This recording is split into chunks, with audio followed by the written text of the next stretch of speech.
This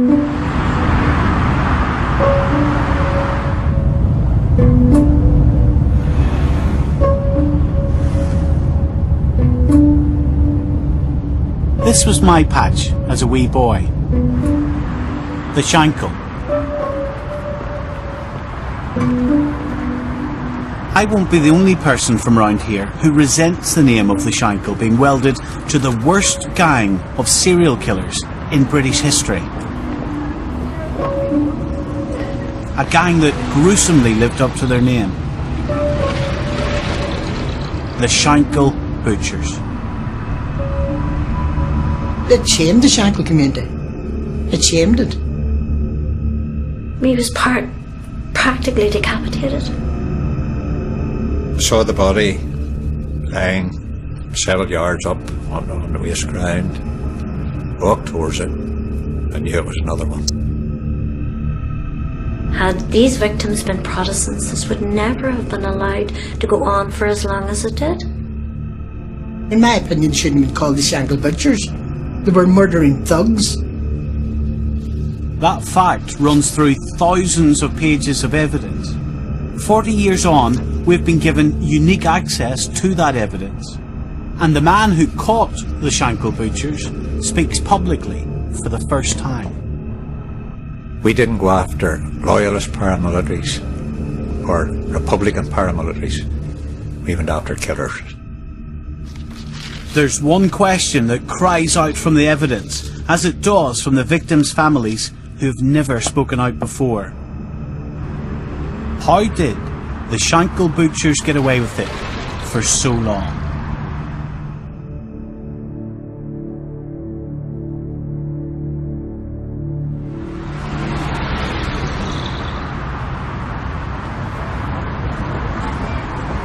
Hello there, how you doing? Yes. Doing alright. I was just 6 when the Shankhill Butchers were convicted in 1979. The savage murders they carried out were the talk of the road at a time of everyday brutality. 1972 saw the highest death toll of the Troubles in 1 year. Nearly 500 people were killed. In January, Bloody Sunday was seared into the memory. Horror followed upon horror. Loyalist and Republican paramilitaries killed at will.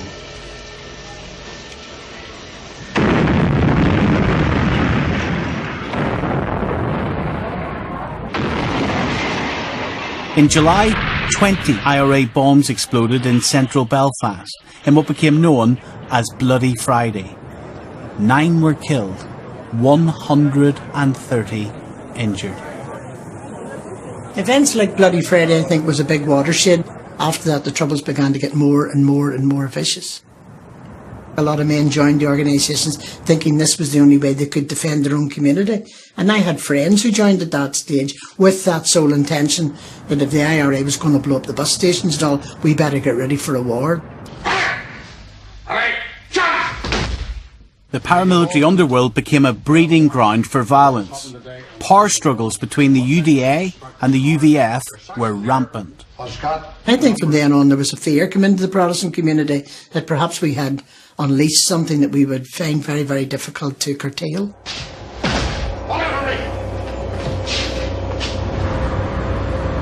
2 months after the Belfast bombings, a 32-year-old Protestant called William Edward Pavis was murdered in one such feud. The killer who shot him in the head in broad daylight was almost certainly this man, Lenny Murphy.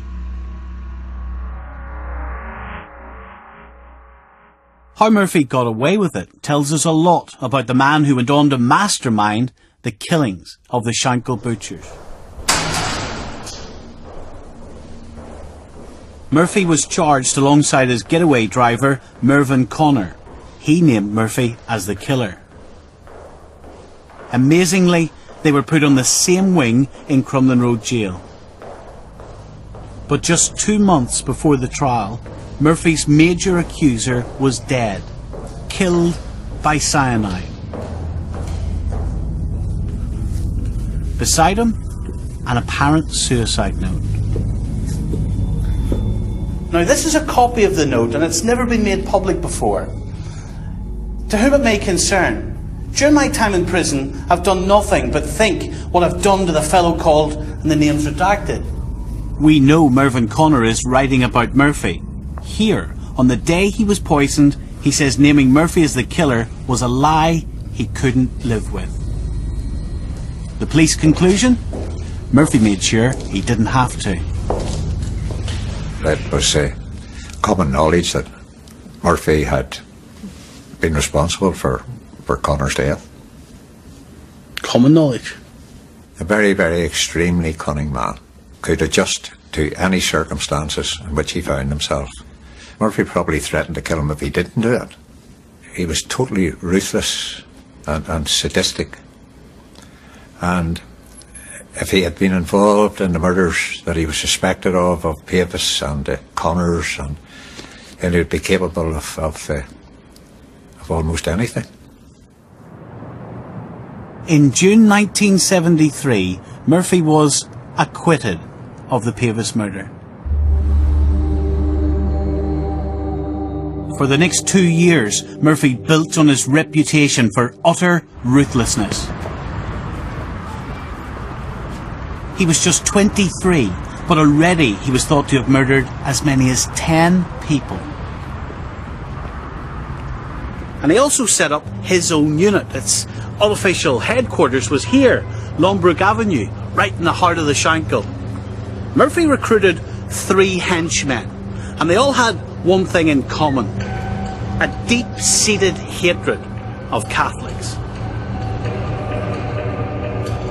25-year-old Robert Basher Bates was a petty criminal and had been in and out of Borstal throughout his childhood. 20-year-old Sam McAllister was another young offender with a reputation for violence. The third of Murphy's henchmen was 25-year-old William Moore. He drove a black taxi. He had also worked as a meat packer and had access to a set of butcher's knives. About 12 others passed through the gang, but these 3 members, Moore, McAllister and Bates, they were Lenny Murphy's hardcore. He controlled them absolutely. No one in the circle talked. The fear that he instilled in them made sure that they didn't talk. No one knew about their activities. No one was allowed in the Lawnbrook Club when they were discussing tactics. It was a completely closed shop. But being a player in the mainstream loyalist underworld wasn't enough for Murphy. He was determined to unleash a level of sectarian savagery never before seen in Northern Ireland. Murphy was about to up the ante. Big time.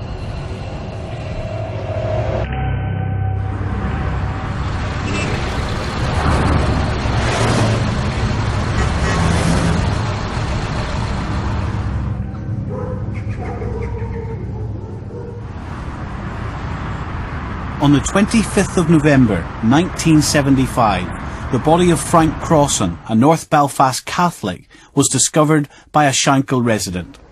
It was about 100 yards down that street in an entry. We saw this horrendous wound in the throat of the man. The blood was still oozing. It was absolutely grotesque. Frank Crossan had been practically decapitated. He was attacked, hit over the head with a wheel brace and pulled into a waiting car.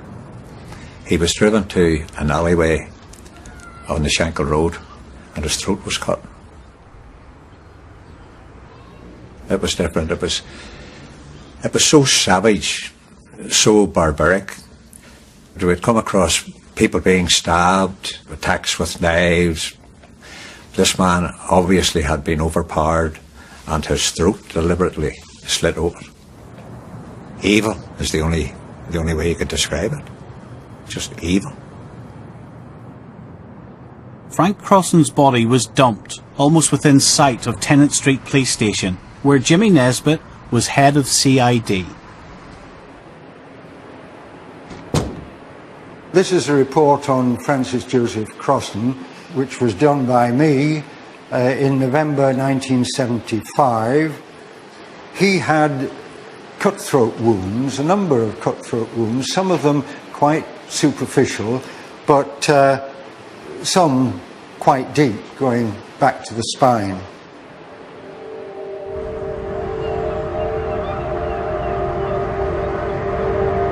Frank Crossan was abducted from an area known as Millfield, at the back of what is now Castle Court Shopping Centre.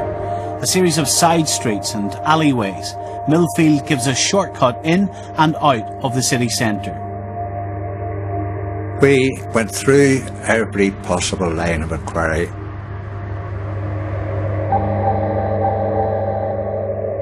Those streets along that area were darkened and deserted.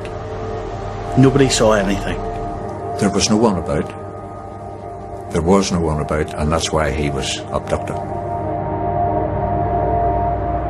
When police carried out door-to-door inquiries on the Shankill, they say they were met with a wall of silence. It's all right for outsiders to say, why don't you speak up? Why don't you do this? You don't know if your next door neighbour was involved in this. You don't know what might happen to your kids. You've got to live in the area to know and taste that fear. So if people hadn't spoken out, what would happen then? They probably would have found themselves the victims.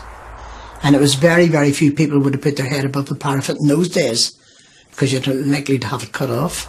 So people just decided, well, there's one other alternative, go in and close the door. These things aren't happening in our name, but we don't have to be part of it. Close the door and let the murders continue. Yes. If you're going up a blind alley and you're going to where a victim was kidnapped and there are no witnesses, there's no evidence, there's no clues, there's nothing to go on. It doesn't matter how many people you have, you can only go to a certain distance.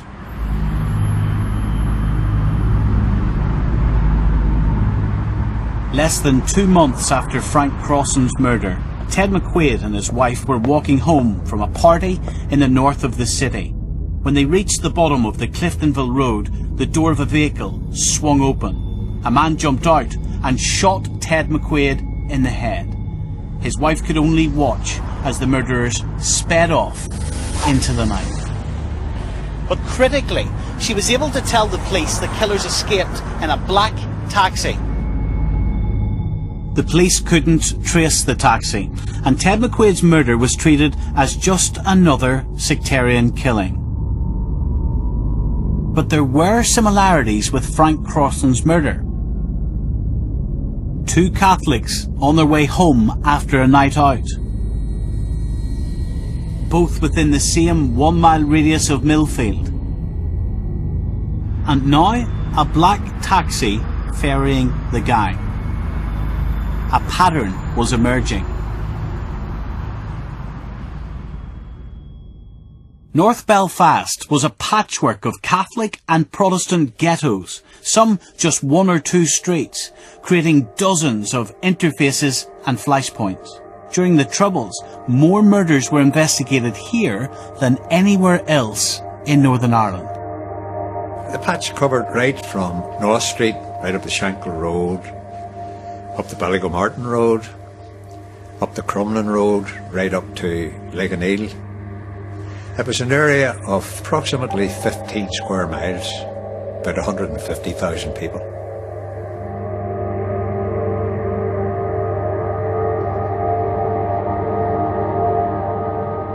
Brendan Brown's family ran a Catholic social club in Millfield. During the 70s, anyone walking through the warren of side streets and alleyways near his bar was usually heading towards a Catholic area of North Belfast.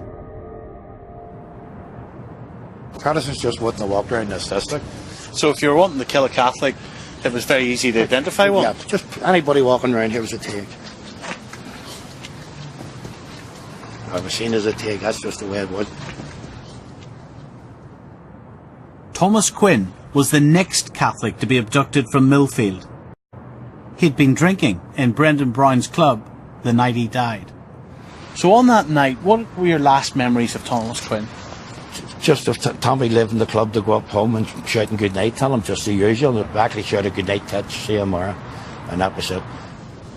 Your brother at that stage was working for O'Kane's, yes, undertakers around the corner, and picked Thomas Quinn's they had body the, the contract with the coroner for to pick anybody up who had died suddenly. And whenever he came back, we asked him, was there anybody we knew? He says, no, I've never seen the man before in my life.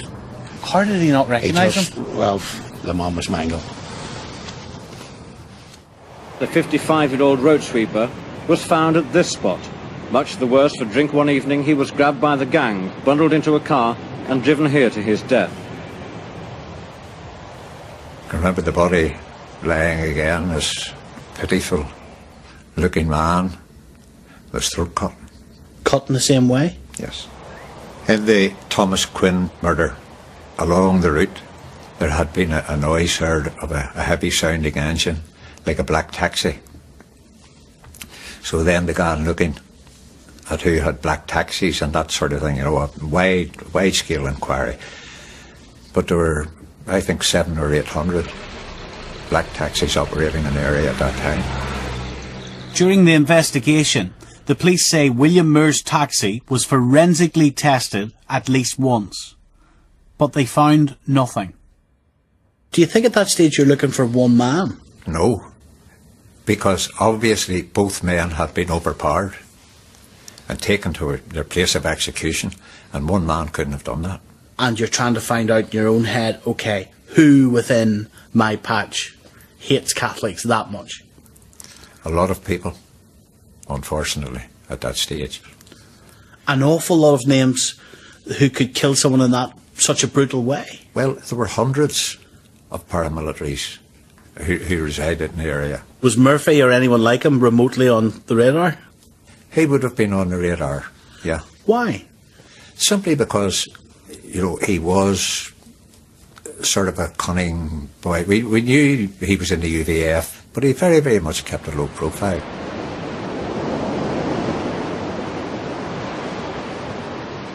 There'll be no stress down here, Jim?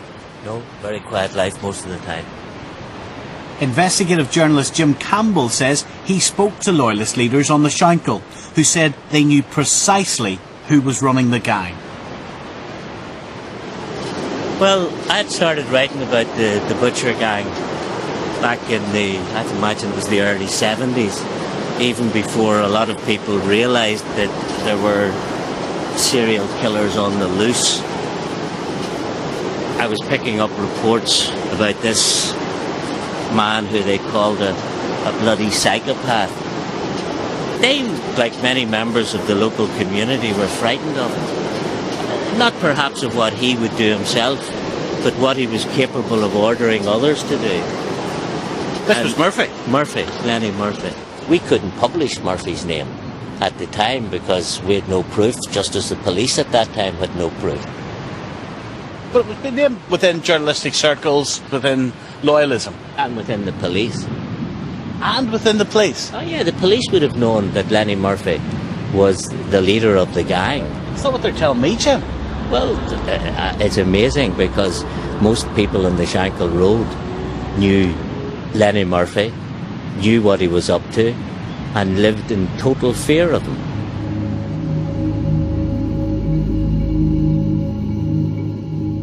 Lenny Murphy was not amenable to the hierarchy in the UVF. He kept involved in certain activities with their approval and what they authorised him to do. But when they moved into this cutthroat killings, they became almost a renegade breakaway group. And I'm satisfied that the UVF hierarchy did not know who was carrying out these murders. Did not know? Did not know.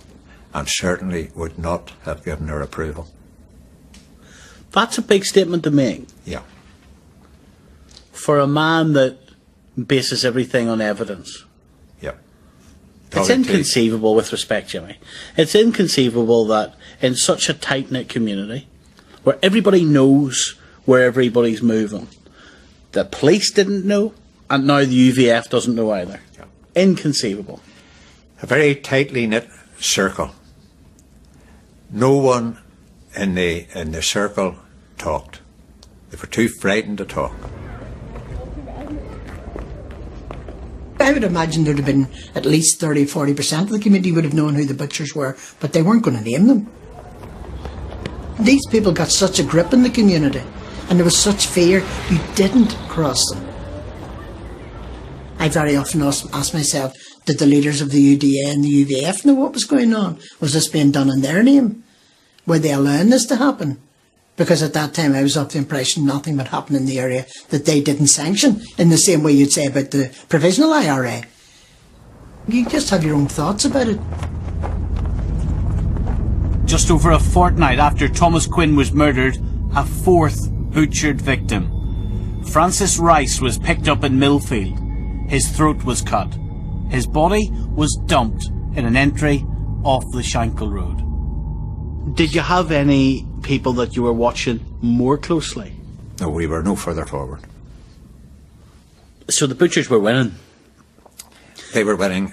They were getting the headlines, and the fear that they instilled, it affected the whole city.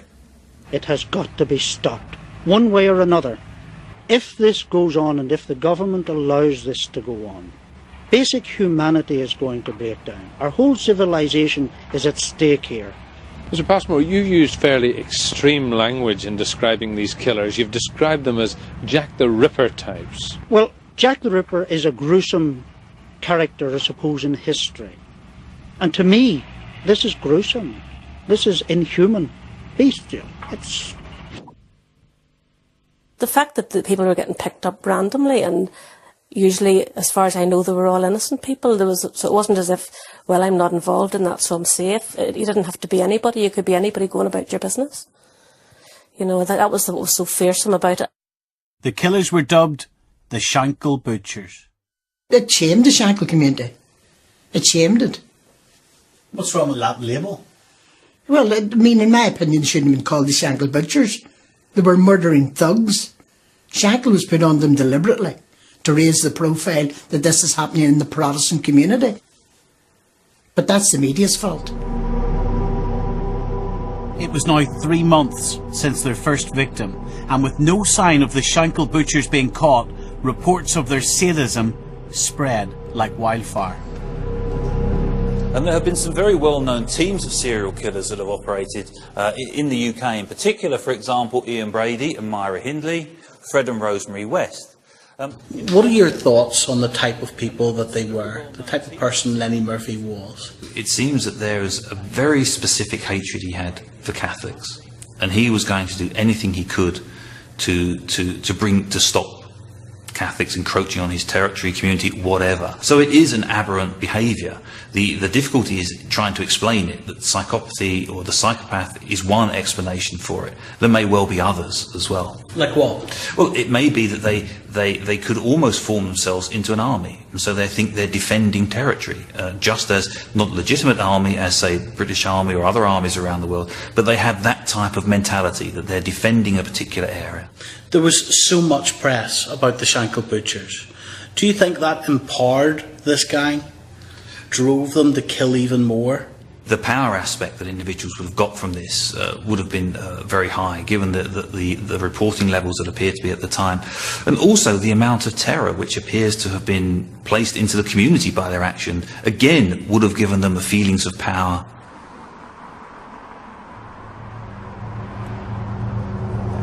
With no sign of police catching the gang, on both sides of the community, fear intensified.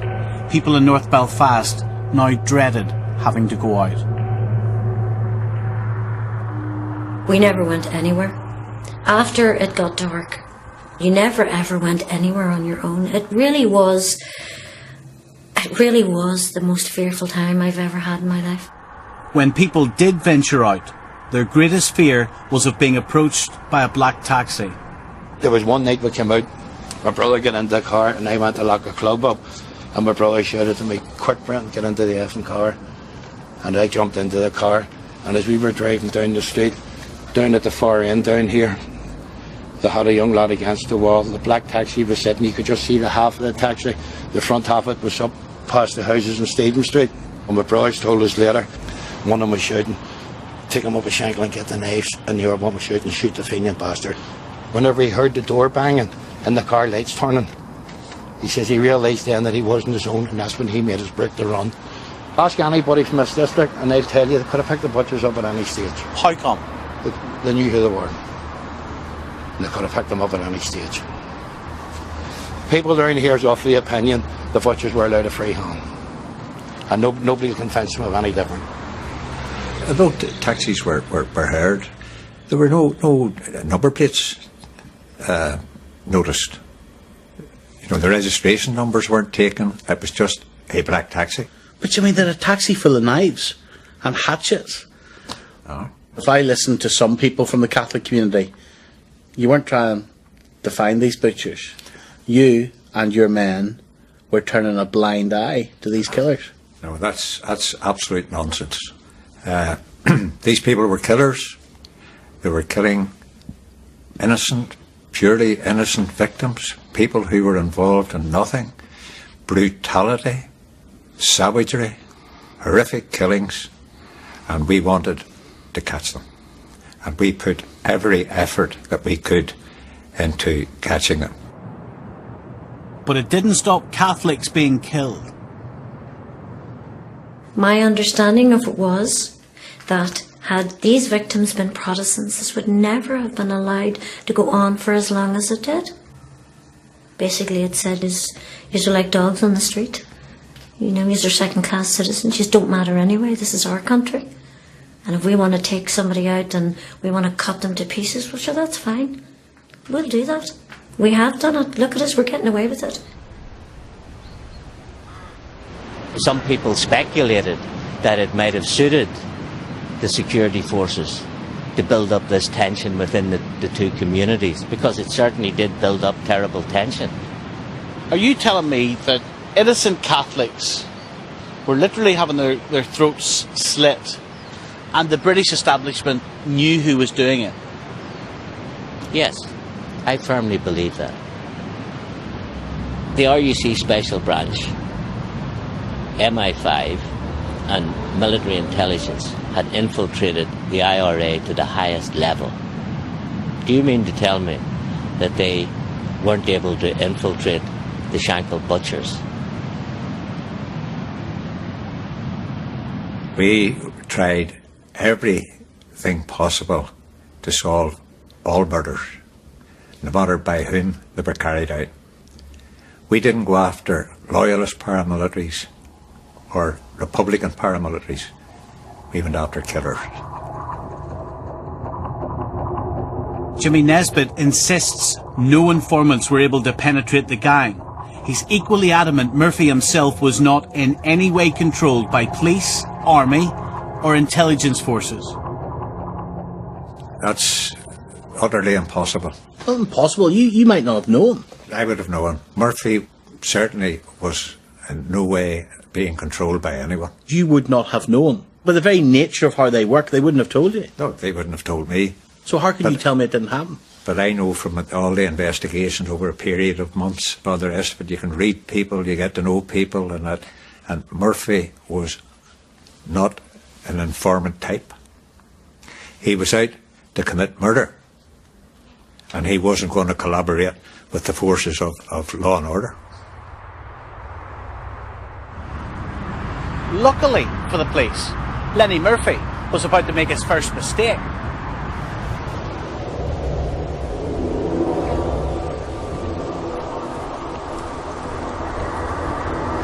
In March '76, two women were driving along the Cliftonville Road when they were shot at from a passing vehicle. The gunmen abandoned their car and set it on fire on this street, right next to the loyalist heartland of Mount Vernon. A witness saw a man acting suspiciously and called the police. They searched the street and found a gun. Next morning, with the street under surveillance, the man came back to look for the gun and was arrested. That man was Lenny Murphy. Murphy was jailed for possession of a firearm with intent to endanger life. The police might not have reckoned they'd caught the master butcher, but many in the Shankill did. To the whole city's horror, the killings continued. Cornelius Neeson is the 25th person to have died in North Belfast this year. Victim number 5 was another Catholic, randomly targeted at night within a square mile of Millfield. The killing bore all the hallmarks of the Shankhill Butchers. Cornelius Neeson had been hacked repeatedly to death.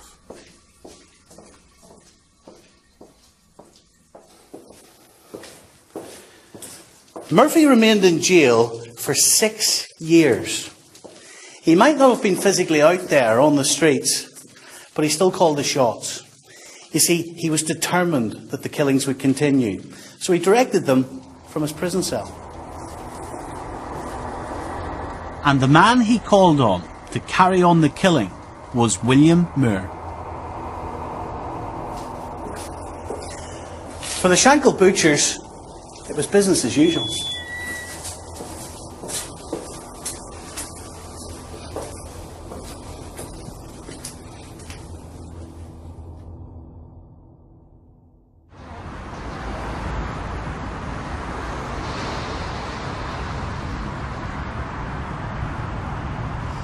Like so many teenagers, Stephen McCann wanted to get out and socialise. So when he and his sister Delia were old enough, they managed to persuade their parents to allow them to come to a disco here at the Queen's Students' Union.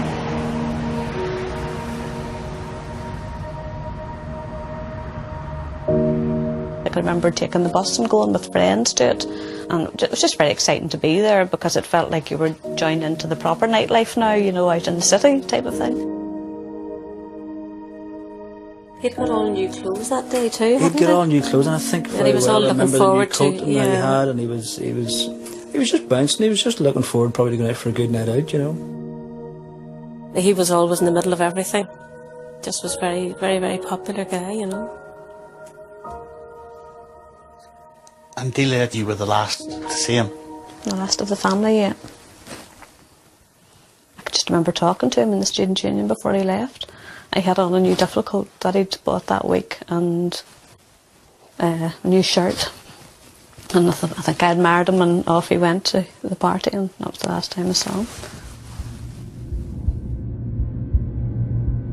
Got out of the car, saw the body lying several yards up on the waste ground, walked towards it, and knew it was another one.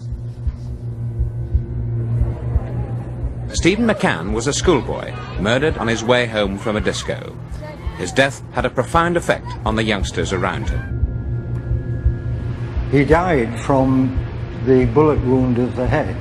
That went into vital parts of the brain, and he wouldn't have survived that. The cutthroat wound was a contributory but less important factor. I woke up the following morning. I knew nothing about anything except that Sister Sheila and my Auntie Sheila was sitting at the edge of the bed when I woke up. I remember very, very well putting the football boot and just shouting, "Oh, is he okay?" Very casually. And she said, "Just stop, he's dead." And I was...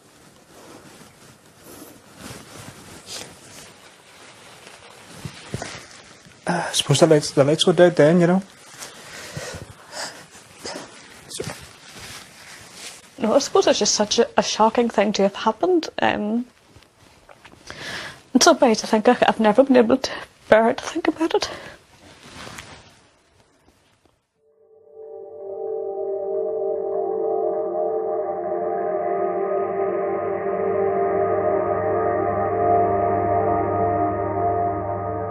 A horrendous experience for them, tragic. A young man with his whole life in front of him, coming home from a disco, and then he's suddenly taken and thrown into oblivion. By this stage, had you narrowed down the suspects in any way? No. None. No witnesses, no clues, nothing. It's extraordinary, isn't it? It is.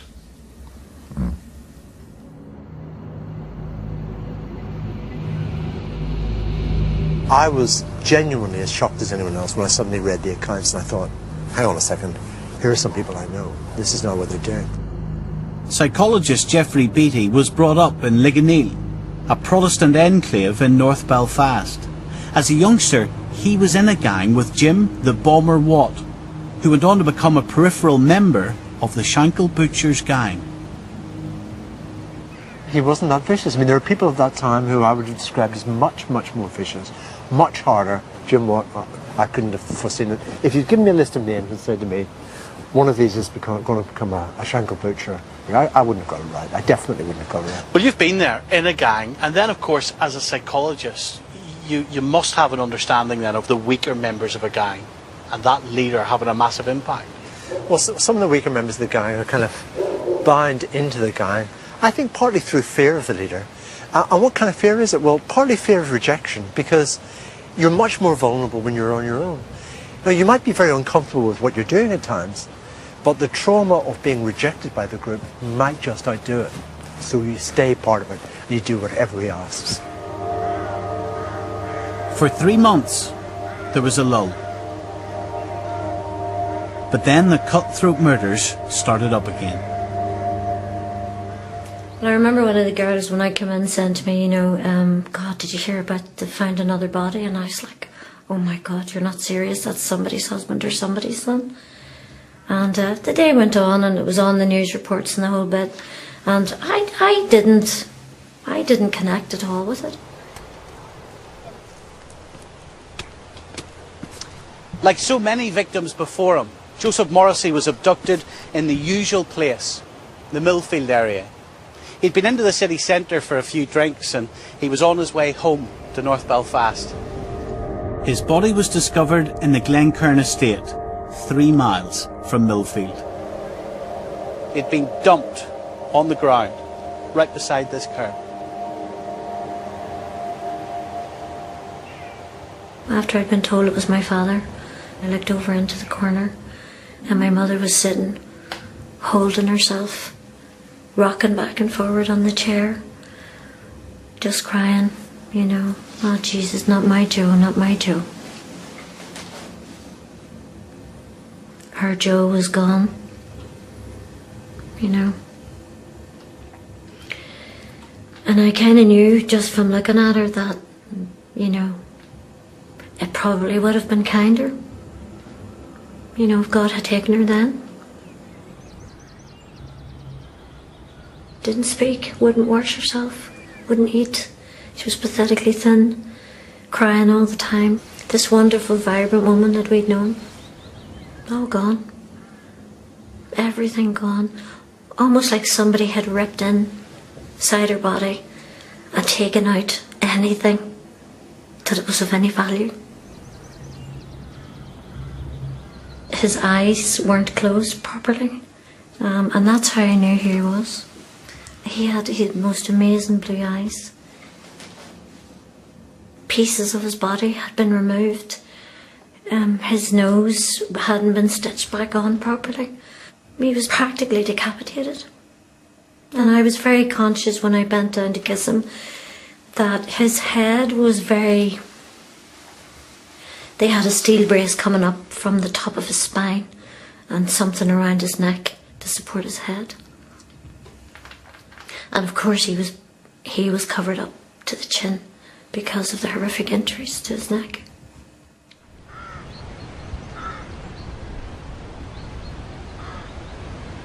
In March '77, Francis Cassidy became the latest cutthroat victim. Just another man making his way home from the pub. This time, the body was dumped in a different police patch. The Butchers had now been slaughtering people for 18 months. And the police were still no closer to catching them. Just over a month later, though, detectives had a lead that was staring them in the face. A kidnapped victim of the Shankill Butchers survived to tell the tale. was going up the Cliftonville Road, up home, and they stopped and told me that they were CID. They said to me that I was wanted in Tennant Street, so I automatically thought they were CID, so I went into the car with them.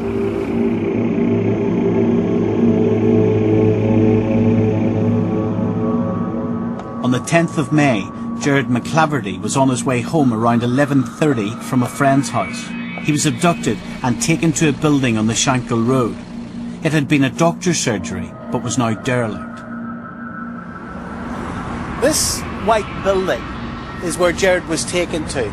And again, it's right here in the heart of the Shankill Road. Now, while ordinary people were going about their normal lives, little did they know that Gerard would be taken in there for several hours and beaten and tortured.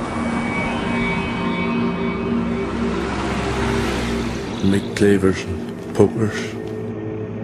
They just tortured me. They asked me if I wanted tea, which I said no.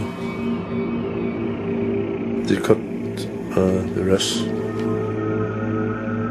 They put a bootlace wire around my neck, which thought they had already me strangled. In the early hours of the next morning, Gerard was dragged into an entry and left for dead. But somehow he had survived. He was rushed to hospital.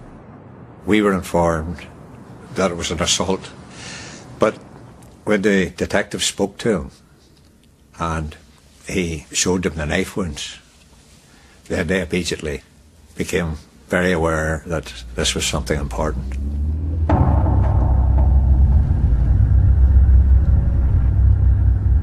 On the morning of the 18th of May 1977, we brought Gerard McLaughlin to this location here outside the BRA on the Cliftonville Road. A week after his abduction, Gerard McClaverty retraced his journey with two police officers from Tennant Street. Where are we going to now?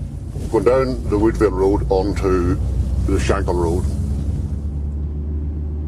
Just about here, there was three men walking citywards on the footpath, and Gerry McLaughlin nearly jumped out of the back of the car. He says, "See that big fat fucker in the middle? That's one of them." The man he identified was Sam McAllister. We drove on down to Berlin Street. We got Gerry to keep down, and we drove down the length of Berlin Street, turned the car and come back up the Shankill Road again, countrywards. He thought he had seen the guy that had tried to kill him? Yes, he was quite excited about it. When we were coming back up, he says, "See that boy with the white trousers? That's another one of them." Well, we knew him to be a man called Benjamin Pretty Boy Edwards, so he identified two of them.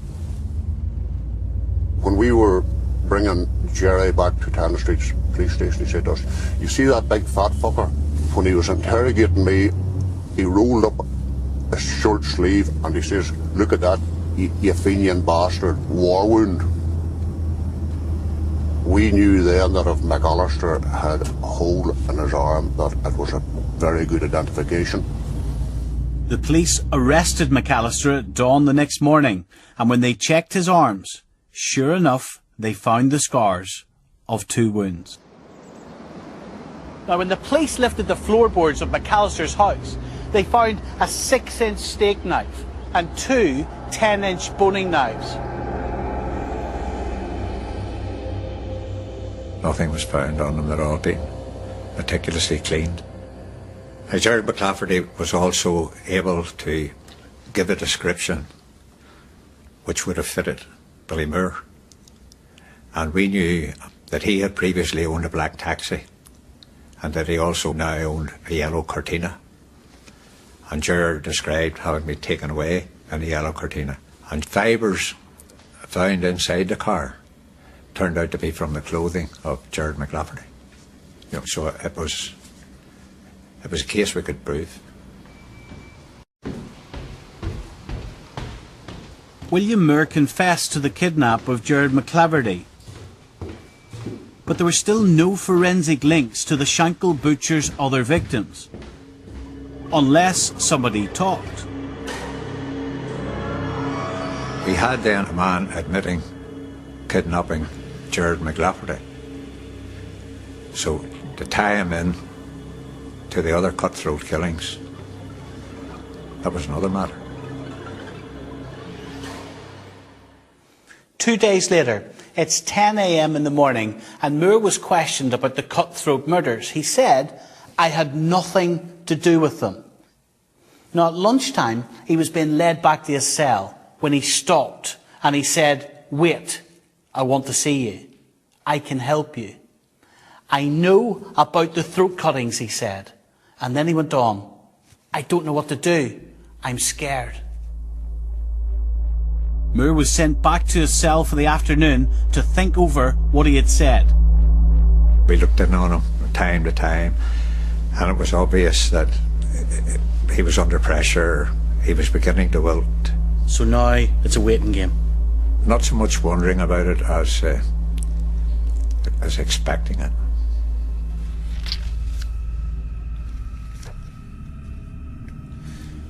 May 21st, 7:35 p.m. and Moore is brought back into the interrogation room again. Now at this point, he admits his involvement in all the throat cuttings. Here's what he says. "Murphy done the first 3 and I done the rest." When he was asked why, he said it was on Murphy's instructions while Murphy was in jail. It was that bastard Murphy who led me into all this. We had Murphy produced from jail to Castlereagh on a number of occasions and interviewed him. What was he like in the interview room? Totally dismissive, laughed at the whole thing. Later, we asked Moore and Bates to consider giving evidence against Murphy. And in fact, they agreed to do so in the Bates statements, naming Murphy. But then they later retracted those statements because of fear.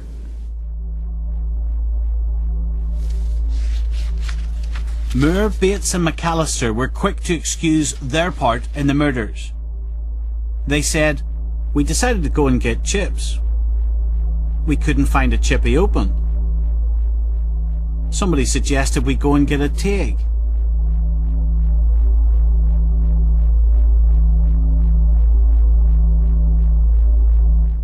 But Murphy's 3 henchmen, along with 8 others, did confess their involvement in the murders. Over the next 2 years, they also confessed to their involvement in the killings of 11 other people, Catholics and Protestants. They shot 5 men in a bar.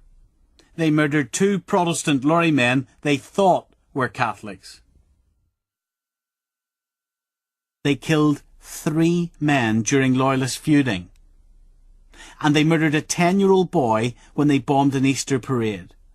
With 19 murders between them, they were at the time the most prolific serial killers in British history.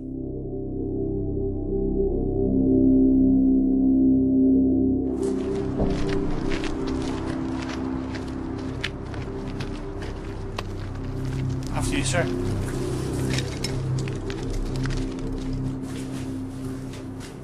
In February 1979, the Crumlin Road courthouse in Belfast was packed to the rafters with the world's press to hear the sentences on the Shankill Butchers.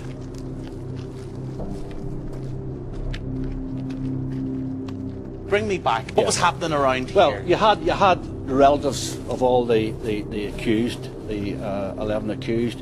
You had probably victims' relatives. You had police. You had barristers, and really tight security here.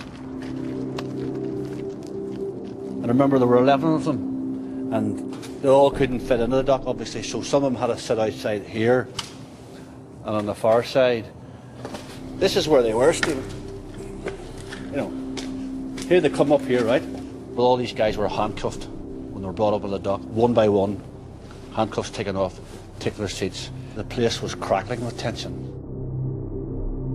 These were people who decided enough was enough. We're going to own up to this. out comes Lord Justice O'Donnell then for sentencing. What happens?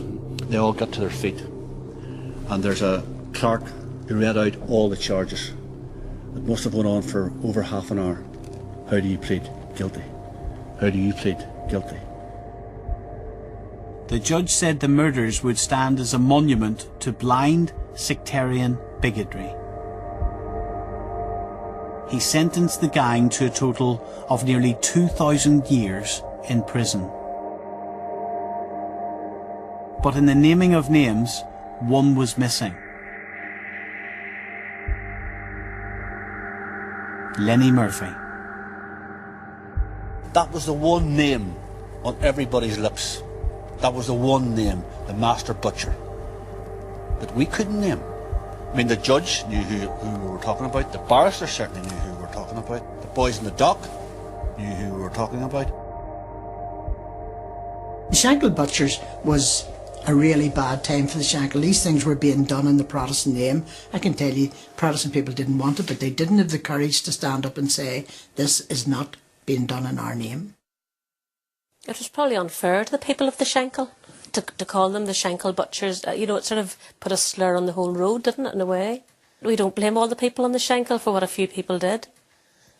And I have to tell you as well, before Stephen was buried, when all the comings and goings were at the house, there was two ladies came and I opened the door to them, and they introduced them as two ladies from the Shankhill Road, and they didn't want to come in. They just said who they were, where they were from, and they were very sorry. And that was one of the most touching things that happened at that time. It meant an awful lot to us. It really did. I felt there was a wee bit of hope.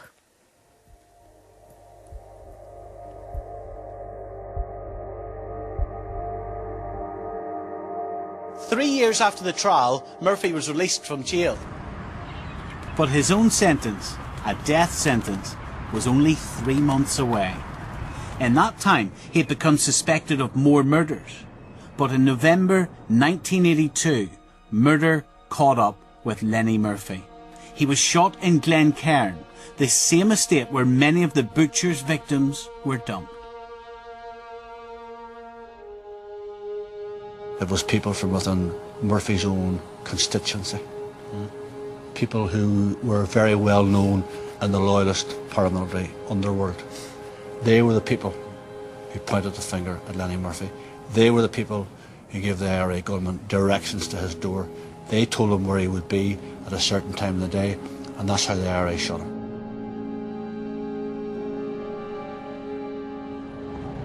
But even in death, the master butcher found enough support in his own community to put a protective ring around him.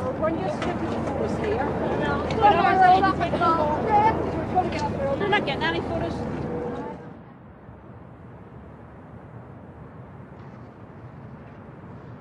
On his headstone, he was honoured as a military hero.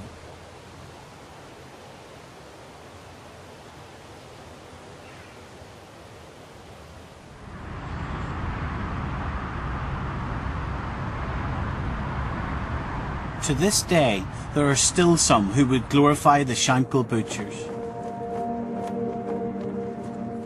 In 1997, with the Good Friday Agreement less than a year away, more than 1,000 lined the streets for Robert Bates' funeral. On her way home from work, Charlotte Morrissey was caught up in the procession. I had to stay in my car for 2.5 hours, and there were huge wreaths.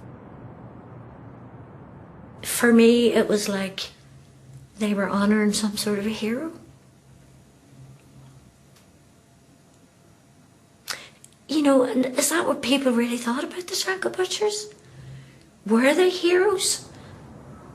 I found myself trapped in the car, unable to get out or speak. I can't tell you how I felt, but for me, the message was, you know, he was a hero.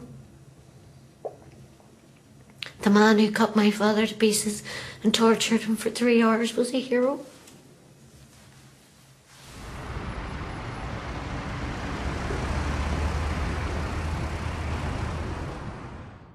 When William Moore died in 2009, a death notice paid tribute to him with the same epitaph inscribed on Lenny Murphy's headstone.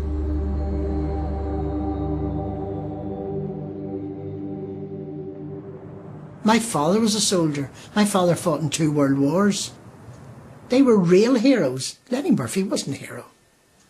He was a murdering thug who got away with the most atrocious murders. But that's not to say there isn't people in the Shankill who possibly look at him in a different light.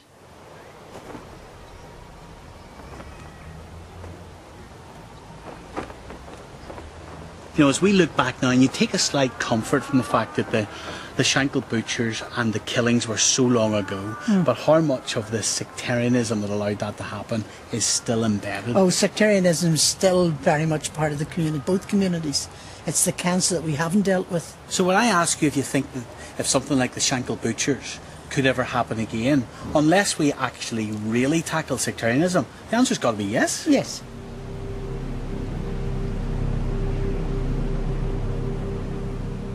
"19 people died at the hands of the Shankhill Butchers, and though their sadistic aim was to kill Catholics, 9 who got in their way were Protestants.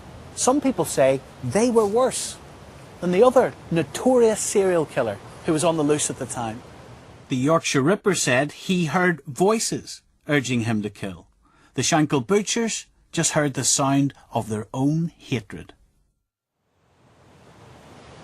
They used the Troubles for what they did. And what they did was no more than serial killing. In a normal society, these people would be shunned by the members of their community.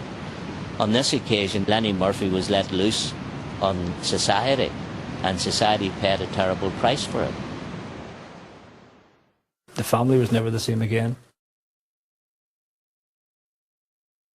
You can see from today, all this time later, the upset that it's still, and will still continue to cause. It's hard to believe that there would be such cruelty on such a very, very deep level. Hatred. Hatred because, what? I'm a Catholic? Because my father was a different religion? A good man, a hard-working man who brought up his children to be good human beings, and to take him and torture him and beat him and cut him and remove parts of his body. It's beyond my comprehension. It really is.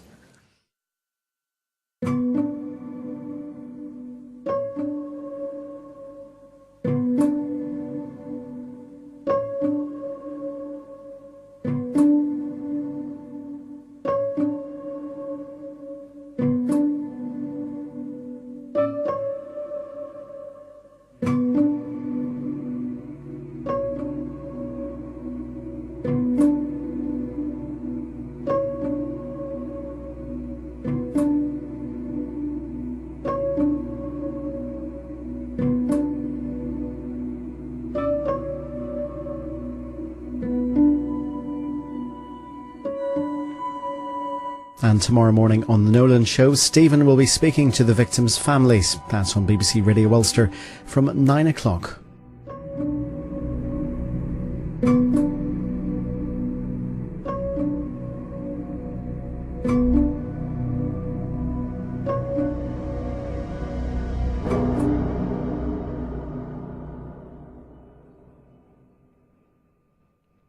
If you would like to hear a recorded list of organisations which can provide help and support, call the BBC Action Line on 08000 566 787. Calls are free from a landline. Mobile operators will charge. Lines are open 24 hours a day.